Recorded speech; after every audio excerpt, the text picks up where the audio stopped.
Private equity in the Big Ten Conference and the SEC. But of course, we're talking about the Big Ten on this show and on this channel.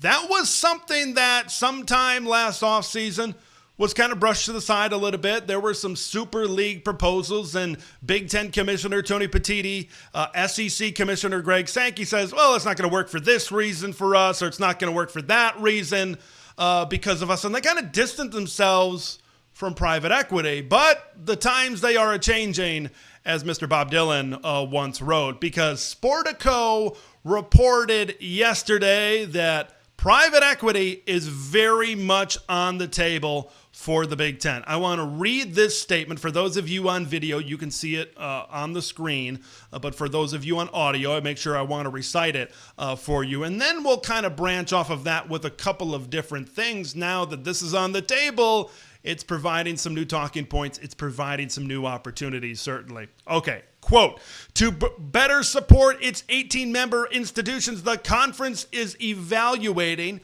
potential strategic partnerships in order to enhance the conference's event, sponsorship, and other ancillary business endeavors, a Big Ten spokesperson said to the Big Ten Conference. There are a lot of different directions to kind of go out from here, but I want to take a little bit of a flashback first to kind of get some perspective, to get a little bit of a starting point on the discussion of private equity and the Big Ten Conference. I remember when I was driving and hiking up the Trail Ridge Road in Rocky Mountain National Park last June. No service up there when you're 14,000 feet in the air. I remember doing that in the morning. I remember coming down and parking at a lake and eating some lunch around 12 p.m. and around 1 p.m. And I finally get service to my phone. Buzz, buzz, buzz, buzz, buzz. One more time. Buzz. Lots of notifications came through because that was the day when CBS Sports reported that the Big 12 was considering an $800 million to $1 billion investment from CVC Capital Partners in exchange for a 15 to 20% stake in the conference. People were throwing around terms like the All-State 12 and the All-State 16 and really shifting over. And the first thing that popped in my head was, well, that makes sense for the Big 12. It makes sense for a conference like the ACC that say they want to continue to narrow the gap between their conferences and the big earners in the Big 10 and the SEC, because the almighty dollar is going to translate to wins on the college football field. So I thought at the time, it's like, well, the Big Ten and the SEC are sitting in a really good spot financially. I'm not sure if they would really go in and take the risk on the slippery slope that is private equity. And now we see this report from Sportico. And now a new thought really pops into my mind. This House versus NCAA settlement and the impending new structure of college football, it's going to cost a lot more money than maybe I anticipated, than maybe I realized. Maybe there were some of you out there that were more in tune and more plugged into the business side of college athletics that could maybe predict this and maybe see this coming. But from my chair, where I like to focus on football a lot, it's kind of opened my eyes a little bit. And now if the Big Ten is going to field some of these offers, the SEC is also going to field some of these offers. And I see those numbers that existed with the Big 12. Now, I know they're giving away a lot in that particular situation. So those numbers and those financial ranges are certainly going to be higher.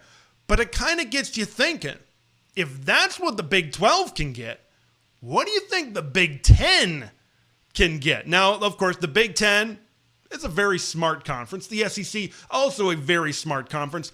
They're not going to sell away naming rights to their conference because they have more valuable brands within their league. And their league is more valuable right now than that of the Big 12 or than that of the ACC.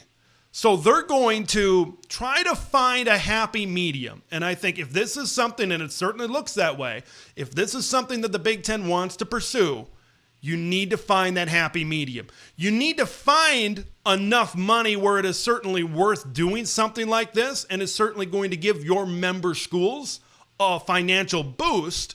But you can't do something where you can't sell away the farm and you can't put a big percentage into the pocket of private investors. So then when they deem it is not worth their investment anymore, they can sell off that share. And then what happens to your conference? Here I am talking about like I really know what's going on. I really know how private equity works, but I'm certainly doing my best at this point in time right now. But it is going to cost a lot of money.